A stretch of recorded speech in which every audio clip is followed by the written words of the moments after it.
did. You might Like not be the Comer. first, but let's hope there's a few more. We're talking about though, making changes and all. You've made changes in two little girls' lives, Savannah and Seattle. They're two little girls that you've taken under your wing. What is the story behind that? Because it's so touching.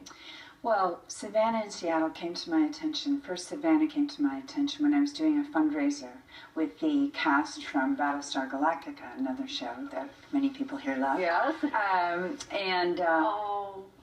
at her. Who are we looking at? All right, so Savannah is in the pink cape, and Seattle is dressed up as Supergirl. Yeah. Now, what these two girls have in common, they're both 5 years old, and they're both suffering from what could potentially be fatal diseases that there is no cure for.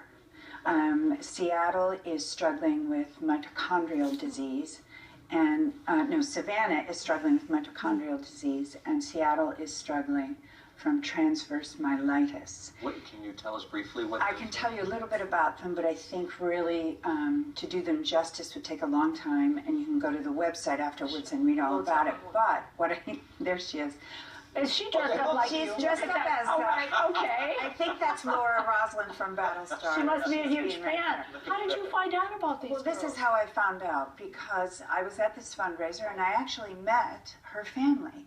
And then her mom started reaching out on the internet to try and create support for these girls. They're very noble girls. Yeah. They're incredibly inspiring. Their life force is just awesome.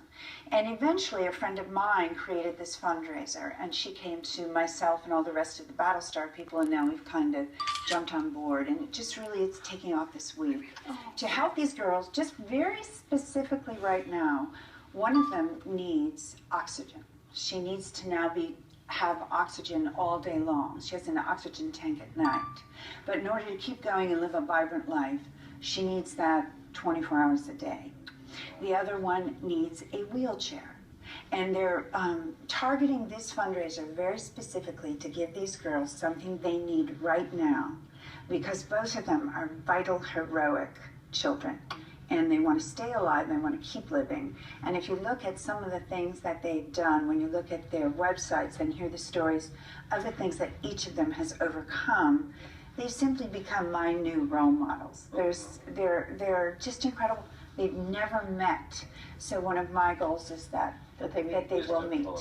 They need to meet each other. It's very noble of you. Yes. Well, it isn't really me.